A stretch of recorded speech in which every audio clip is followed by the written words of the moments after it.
Bonjour! Aujourd'hui, je vais vous lire le livre « Le pingouin qui voulait être différent ». C'est un livre qui a été écrit par Maria O'Neill. Les illustrations sont de Jill Newton. Ce livre-là nous a été prêté par Mia cette semaine. Clara le pingouin monte la côte derrière l'oncle Ferdinand. « Ah! Est-ce qu'on arrive bientôt? » demande Clara. À bout de souffle. « Nous y sommes presque, Clarinette », répond l'oncle Ferdinand en prenant la main de Clara. Ils poursuivirent leur pénible montée pendant quelques minutes. Ils grimpèrent dans un dernier effort.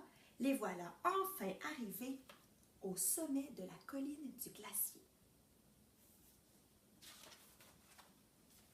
« Regarde-moi ce paysage, Clarinette !»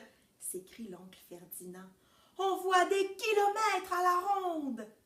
Clara baisse les yeux vers le village. Les maisons semblent minuscules. Des centaines de pingouins s'agitent dans tous les sens. Certains jouent, d'autres font des courses et d'autres encore se dirigent vers le parc. « Qu'est-ce que tu dis de ça, Clarinou ?» demande l'oncle Ferdinand. « Il y a des pingouins à perte de vue !» Clara le pingouin a l'air contrarié. « Mais nous sommes tous pareils, dit-elle. » Le lendemain, Clara flâne dans le jardin. Elle a encore l'air contrariée. « Qu'est-ce que tu as? » lui demande sa maman en la regardant. « Oh maman, moi je voudrais être différente, dit Clara. Je suis pareille à tous les autres pingouins et... Mais tu es différente, Clara. À mes yeux, tu es unique, différente, lui dit sa maman. Au fait, cette lettre du Père Noël, est-ce que tu l'as écrite? Non, même pas encore.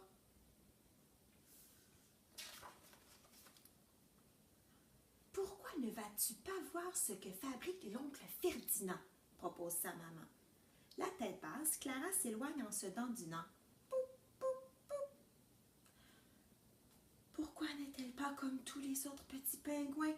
Soupire sa maman en se remettant au travail. Bonjour Clarinou, dit l'oncle Ferdinand. Tu es venu m'aider à réparer ce vieux traîneau? Mais Clara s'empresse de lui demander. Oncle Ferdinand, qu'est-ce que je dois faire pour être différente des autres? Quelle étrange question, répond l'oncle Ferdinand. Pourquoi vouloir être différente alors que tu as la chance d'être un pingouin? Oh, mon oncle Ferdinand, commence Clara. Bah, plus de sornettes, Clarinette, interrompt l'oncle Ferdinand. Dis-moi plutôt ce que tu vas demander au Père Noël.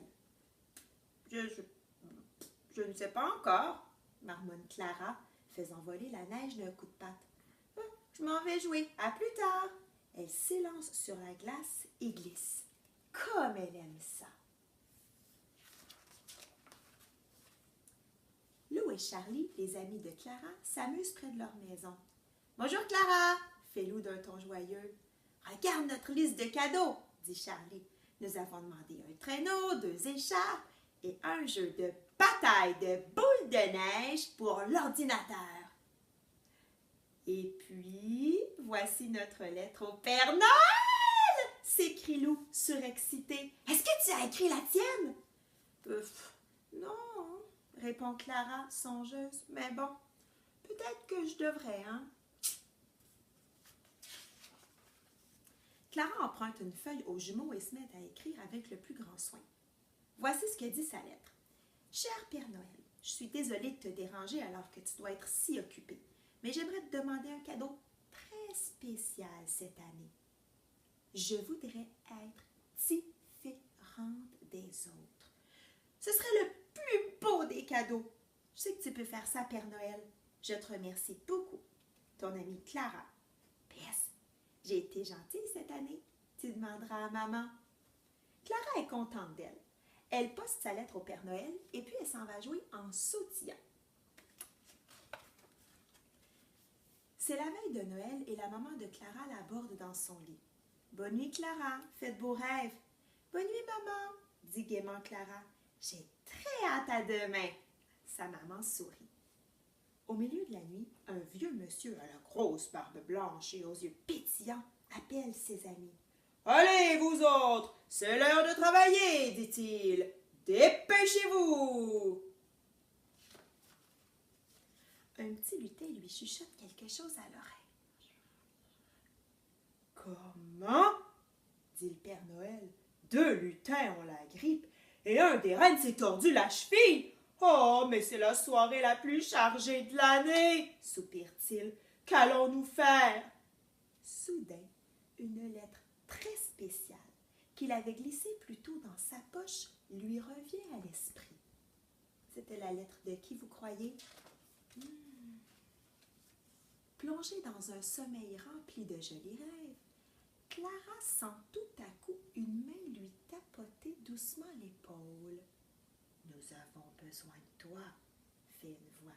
« Il y a tellement d'enfants à visiter et de cadeaux à livrer. »« Oh, vous pouvez compter sur moi, » répond Clara, enchantée. Elle est si excitée qu'elle en trébuche presque. De tous les pingouins du monde, c'est elle que le Père Noël a choisi pour l'aider.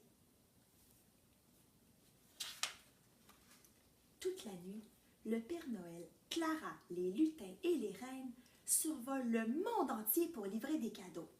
Enfin, leur tournée s'achève et ils vont bientôt rentrer.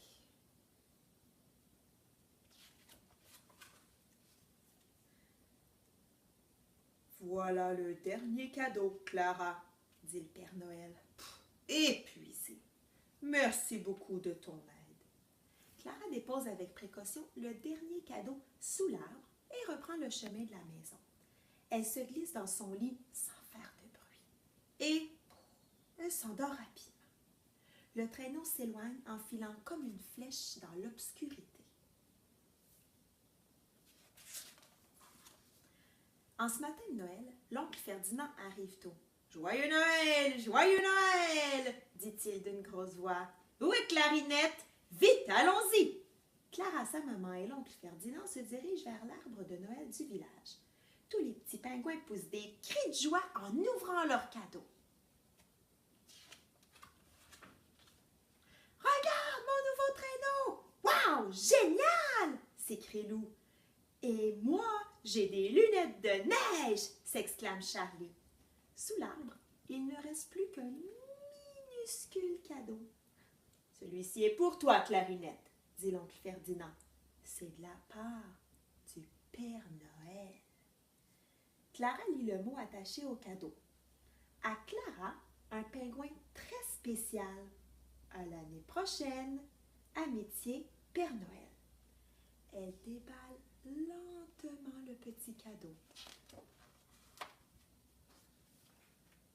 C'est tout ce que tu as reçu? » s'écrie Lou en passant à toute allure. Ravie, Clara essaie son nouveau bonnet de lutin. « Oh, c'est exactement ce que je voulais! » s'exclame-t-elle souriante. Et même si rien n'a changé dans son allure, Clara le pingouin se sent enfin un peu différente des autres. Et voilà, c'est maintenant l'heure de retourner à votre place. Bonne journée!